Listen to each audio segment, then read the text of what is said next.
Para pendengar yang kami hormati, selamat berjumpa kembali dengan RBM, Reform Broadcasting Ministry, dan Sekolah Tinggi Teologi Reform Injil yang ada di Jakarta.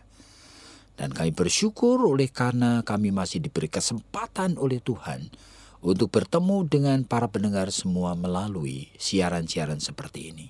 Berbagai topik kami sudah bicarakan, dan jikalau Anda mempunyai beban topik-topik tertentu, jangan ragu-ragu hubungin kami, usulkan, siapa tahu bisa menjadi topik untuk dibahas, dibicarakan seperti ini. Dalam suatu presentasi dialog seperti ini. Melalui percakapan dari dua individu, itu dua otak kami bertemu, dan kami bersama-sama mengalami betapa Tuhan itu hadir dan membimbing kami. Begitu juga dengan Anda semua. Dan kita masih membicarakan topik besar kita kali ini, yaitu perubahan cinta kasih hubungan suami istri. Jadi cinta kasih hubungan suami istri yang mengalami perubahan. Jadi perubahan itu tentu saja kita tidak harapkan. Tetapi perubahan merupakan realita yang kadang-kadang memang tidak bisa dihindari. Bahkan kita sadar tidak ada sebetulnya hubungan suami istri yang manifestasinya tidak berubah, tidak pernah ada. Kalau dulu unsur romantiknya, unsur passionnya itu kuat, lama-lama itu berubah. Yang lebih kuat seharusnya intimasinya, yang lebih kuat decision commitmentnya dan sebagainya. Dan apa saja yang ada pada Anda, kita perlu kenali. Apakah perubahan ini membaik atau menuju kepada hal yang merugikan? Jadi perubahan akan hubungan cinta kasih suami istri. Nah, kali ini kita akan fokuskan kepada perubahan yang terjadi oleh karena baik suami atau istri sebetulnya kehidupan imannya mengalami kemerosotan atau stagnan. Jadi macet atau merosot. Jadi tidak selalu hubungan suami istri itu di dalam kondisi rohani yang baik. Mungkin ada pasangan suami istri dulunya dua-duanya aktif di gereja, sama-sama mengajar sekolah minggu misalnya. Sama-sama ikut paduan suara misalnya. Sama-sama suka pelayanan pekabaran Injil misalnya. Setelah menikah, 1 tahun, 2 tahun setelah ada anak, setelah macam-macam pekerjaan yang baru itu muncul. Nah, sekarang mulai kelihatan bahwa untuk baca Alkitab aja tidak bisa. Tidak ada waktu. Untuk berdoa bersama selalu cepat-cepat doanya. Tidak ada waktu untuk berlutut bersama, spesial untuk menghampiri hadirat Tuhan. Tahta dari Tuhan. Tidak ada. Sehingga hubungan ini menjadi merosot. Jadi hubungan jikalau mereka bercakap-cakap tidak lagi berbicara mengenai firman Tuhan. Memang kita tidak ingin adanya pasangan-pasangan suami istri yang cenderung menjadi fanatik. Setiap kali hanya bicara firman Tuhan, ayat-ayat Alkitab. Saya rasa bukan begitu. Yang Tuhan mau adalah sama seperti yang dikatakan dalam Ulangan pasal 6. Seharusnya di dalam setiap aspek kita itu seharusnya siap untuk saling berbagi akan kebenaran firman Tuhan. Dan itulah yang Kolose pasal 3 itu ingatkan. Yaitu biarlah kekayaan akan firman Tuhan. Kekayaan firman Kristus Yesus itu menjadi suatu bahan untuk kita berkomunikasi. Sehingga melalui itu kita saling mengingatkan, saling menegur, saling bersuka cita dalam firman. Bahkan berbagi akan mazmur dan nyanyian puji-pujian. Jadi sebetulnya keunikan dari hubungan komunikasi suami istri Kristen itu terletak di dalam isi pembicaraan komunikasi. Jadi kalau mereka saling mencinta hanya didasarkan pada insting, dorongan, kebutuhan seks misalnya. Meskipun hubungan itu kelihatan akrab. Tetapi kalau tidak diisi dengan kebenaran firman Tuhan, itu akan berubah dengan cepat dan perubahannya tidak baik. Jadi mari kita sekarang bicarakan secara bertahap. Apa yang kira-kira Ibu Esther mau katakan mengenai hal ini? Ya Pak, tadi Bapak itu mengatakan bahwa kehidupan iman yang macet atau yang stagnan, itu tuh sebetulnya kira-kira begitu Pak. Itu tuh penyebabnya itu apa sih selain daripada dulu aktif di dalam pelayanan, sekarang ini tidak. Itu kan juga tergantung daripada hubungan pribadi kita sendiri dengan Tuhan. Apakah keinginan untuk menyenangkan hati Tuhan itu ada? Apakah keinginan untuk membaca firman itu ada dari diri kita sendiri maupun dari pasangan? Tapi kan kadang-kadang entah itu karena pekerjaan, entah itu karena kesibukan, entah itu karena masalah anak, ini yang seringkali kan membawa kita itu tanpa sadar sudah agak jauh begitu Pak dari Tuhan. Lah pertanyaannya, apakah lalu kemudian tidak ada toh kesadaran, lalu kemudian Roh Kudus itu bicara melalui hati nurani kita, kamu tuh sudah 3 bulan loh, gak pernah membaca Alkitab loh. Kamu tuh sudah agak lama loh, kalau minggu kamu kerjanya itu keluar kota loh, dan tidak berbakti loh kepada Tuhan. Apakah nggak ada begitu Pak teguran-teguran itu? Ada. Setiap orang yang menjadi milik Kristus tidak pernah dibiarkan tanpa kehadiran Roh Kudus. Tidak pernah. Sehingga Roh Kudus pasti berbicara. Jadi bagaimana Pak? Kok bisanya sampai? Ya itu oleh karena ya orang itu sebetulnya mendukacitakan, mematikan suara Roh Kudus. Jadi seringkali begitu mudahnya mematikan. Oleh karena apa? Ya oleh karena memang dunia dengan segala sesuatu yang ada padanya itu sangat bisa dinikmati. Sehingga menyediakan kenikmatan-kenikmatan, misalnya kerja dengan menghasilkan uang yang banyak. Wah, lalu kenikmatan bisa membeli mobil baru, rumah baru, macam-macam seperti ini. Itu membuat sebetulnya pikiran kita itu selalu ke sana. Jadi tidak lagi kita itu melihat begitu ya. Sebetulnya ini tuh untuk apa sih semuanya begitu? Atau dari mana itu Pak? Kesadaran itu kan hilangnya itu selalu perlahan-lahan begitu. Dulu tidak suka misalnya naik gunung, lalu sekarang ini suka naik gunung. Tapi naik gunungnya itu kan atau pergi berwisata itu kan selalu weekend. Sehingga lupa begitu ya, kadang-kadang kalau bisa pulang ya ke gereja, kalau enggak bisa pulang jadi enggak ke gereja. Itu menunjukkan memang kondisi rohani yang merosot. Nah, orang yang kondisi rohani yang merosot seperti itu, pasti hubungan dengan suaminya, dengan istrinya, itu juga akan berubah. Oleh karena sebetulnya kalau kita anak Tuhan, itu cinta kasih itu diikatkan oleh kasih Kristus. Nah, sehingga meskipun mereka berdua yang naik gunung dan mereka intimasinya seolah-olah itu baik, padahal meskipun bersama naik gunung dan enjoy, menikmati, tetapi cinta kasih yang dari Kristus itu mulai hilang. Kenapa kok bisa begitu? Ya, oleh karena memang tidak ada kekhususan hati, pikiran khusus diberikan untuk Tuhan. Sebab memberikan hati untuk Tuhan itu membutuhkan disiplin. Memberikan hati untuk Tuhan membutuhkan komitmen. Membutuhkan hati untuk Tuhan itu membutuhkan suatu yang kaitannya ada dengan firman Tuhan. Sehingga tidak mungkin naik gunung itu. Tidak mungkin hanya pergi berjalan-jalan dengan istrinya, dengan sendirinya cinta kasih itu tumbuh. Tidak mungkin begitu. Tapi kan beberapa waktu yang lalu di dalam sesi kita itu kan kita juga pernah bicara bahwa kadang-kadang pelayanan itu kan juga mengubah hubungan antara suami istri ini Pak.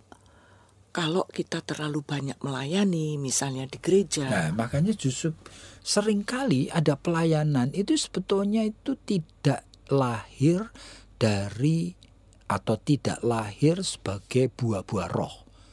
Itu hanya keinginan untuk beragama, untuk aktif. Nah, itu sendiri sudah memberikan langsung menjadi excuse yang tersembunyi. Seolah-olah dia sudah mencintai Tuhan ini. Padahal dia melakukan pelayanan itu sebagai bagian dari kegiatan yang dia sukai. Walaupun mereka melakukannya itu berdua begitu Pak. Oh iya. Tetapi ini kesungguhan dari dua orang untuk menghadirkan Tuhan. Selalu ada ruangan untuk mereka berdoa bersama secara pribadi. Ada ruangan mereka berdua membicarakan firman Tuhan. Ada ruangan mereka berdua itu mengatakan terus-menerus, Tuhan, selidikilah hatiku. Selidiki batinku. Apakah jalanku ini benar? Apa aku melakukan yang diperkenan olehmu? Nah, itu sebenarnya kesengajaan seperti itu yang seringkali miss. Oleh karena apa? Makanya di dalam Alkitab, dalam Wahyu pasal 2 itu, pelayanan dari gereja ini kan luar biasa sekali. Maju sekali. Tetapi Tuhan mengatakan, tapi engkau tidak mencintai aku. Jadi itu ada bagian yang sebetulnya itu juga bisa hilang begitu ya Pak. Di dalam kesibukan, kegiatan-kegiatan gereja nih, itu pun juga bisa, cinta kasih itu juga bisa jadi hilang. Itu yang ajaib itu di sana. Oleh karena antara natur dosa dengan kehadiran Roh Kudus yang menuntun roh kita, itu sebetulnya selalu ada gap. Dan seharusnya gap itu kita upayakan untuk dijembatani. Dan justru iman itu sebetulnya menjembataninya.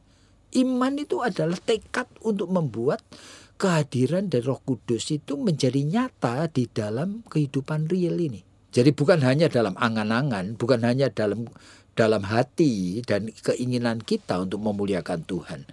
Tetapi realita praktisnya, bagi kita sadar, bagi kita ini manusia berdosa dan pikiran dan perasaan, insting dan hati kita, sebetulnya itu bisa berjalan sendiri tanpa campur tangan Roh Kudus. Dan kapan itu Pak? Lalu kemudian itu timbul begitu kesadaran begitu. Iya ya. Waduh, nih saya ini sudah rada jauh ini. Atau saya itu sudah kelewat jauh begitu. Kan banyak sekali hamba-hamba Tuhan itu yang juga terus menerus begitu pergi ke sana ke sini, ke sana ke sini. Walaupun diikuti sama istrinya, tapi kan juga lelah dan jenuh dan kemudian itu tidak lagi sebetulnya menyukai kehadiran Tuhan. Gimana itu Pak? Iya, realitanya seperti itu. Jadi bukan hanya awam, tapi bahkan hamba Tuhan yang banyak sekali terjerat di dalam suatu sistem yang spiritually itu merugikan, spiritually decreasing, spiritually itu kering. Jadi bagaimana itu Pak? Nah, seharusnya dia sadar bahwa sebetulnya pergaulan dengan Tuhan itu bukan masalah tidak otomatis equal dengan tingkah laku agamawi. Nah, kehadiran dengan Tuhan harus disadari. Kehadiran dari Tuhan itu harus ada plan dan strateginya. Kehadiran dari Tuhan itu harus lahir daripada kerinduan untuk mencintai Tuhan.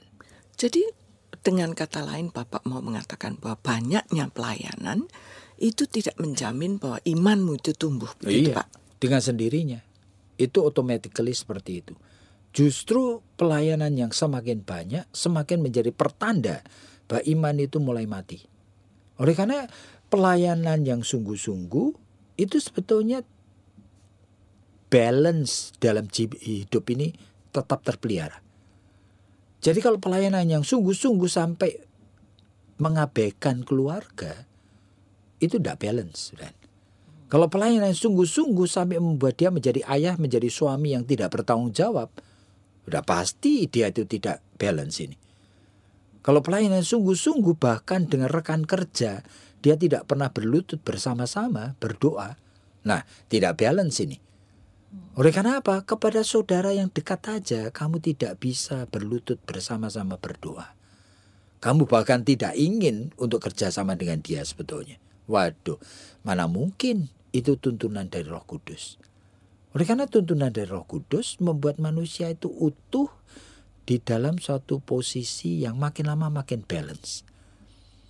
Nah, inilah yang sebabnya jadi hubungan suami istri itu bisa menjadi decreasing, berubah, merosot hanya oleh karena kehidupan rohani baik suami atau istri itu tanpa sadar sudah merosot. Jadi sebetulnya permulaan daripada mundurnya cinta kasih daripada suami istri itu kalau begitu kan juga bisa disimpulkan, yaitu bahwa kalau mereka sendiri sudah tidak merasakan lagi nikmatnya kehadiran Tuhan atau kehadiran dari pasangan masing-masing ini loh. Seperti itu Pak, kira-kira? Sebetulnya perasaan kita itu akan berubah pada saat cinta kasih itu sudah berubah. Nah, pada saat perasaan kita itu berubah, seharusnya hati nurani kita itu sadar. Mulai gelisah. Gitu ya, bahwa saya tidak lagi mencintai suami saya atau istri saya seperti dulu. Nah, seharusnya gelisah. Hati nurani yang gelisah seharusnya bagi orang percaya, dia berseru kepada Tuhan supaya Roh Kudus menolong. Jadi tidak membiarkan. Nah, pada saat hati nurani sudah mulai dituntun oleh Roh Kudus, nah seharusnya ada tindakan. Nah, tindakannya itu adalah saya mulai adakan waktu berlutut minta pertolongan Tuhan. Untuk mengembalikan lagi. Kan begitu. Oleh karena hidup itu kan begitu sebenarnya. Jadi tanpa kita itu ada action yang real seperti itu, saya tidak percaya itu bahwa manusia kita ini hidup mulai diperkenan Tuhan. Jadi kehidupan kita itu merebut momentum prima yang Tuhan sediakan. Sehingga dalam waktu 24 jam, kalau ada waktu 1 jam, setengah jam, seperempat jam aja, kita sadar. Mulai bangun tidur kita sadar. Di tengah hari kita sadar. Nanti menutup hari juga dengan kesadaran. Nah, kita kembalikan lagi kepada tracknya. Supaya jangan sampai hidup ini kebablasan. Tapi bagaimana Pak, kita itu bisa mencegah begitu supaya iman kita itu tidak merosot. Selain daripada kita itu terus-menerus ada keinginan untuk kembali kepada Tuhan. Kita itu ada keinginan untuk minta tolong begitu kepada Tuhan. Kan kadang-kadang ada masa juga di mana kita itu jenuh begitu Pak. Dan saya percaya sih memang ini mewaspadai itu artinya kita mengenal diri sendiri. Sehingga suami istri yang saling mencintai dalam ikatan kasih Kristus seharusnya itu berani saling mengevaluir dan berani mengatakan, suamiku atau sebaliknya istriku, nah hubungan you dengan Tuhan selama seminggu ini bagaimana? Seharusnya ada. Sehingga suami atau istri itu berani untuk mengkoreksi, berani untuk menjawab, berani memperbaikinya. Jadi para pendengar yang kami hormati, setelah kita itu mengikuti yang seperti ini, dan saya harap saudara itu mulai sadar, sebetulnya hidup sebagai orang Kristen, satu pihak bisa simple, pihak yang lain itu sangat kompleks sekali. Banyak orang yang belum memiliki seni hidup Kristen, dan kami percaya membutuhkan banyak sekali konselor dan hamba Tuhan yang betul-betul bisa mengembalikan ke jalur yang benar ini. Baik, jikalau Anda merasa terbeban untuk meresponi panggilan Tuhan, silakan join dengan kami. Kami ada ujian masuk pada bulan Juli nanti. Dan silakan hubungin kami. Ada berbagai macam program, termasuk konseling, termasuk menjadi seorang hamba Tuhan. Dengan program MDiv ataupun MTH, STH dan sebagainya. Hubungin kami dengan nomor telepon 799 0357. 799 0357. Tuhan memberkati Anda.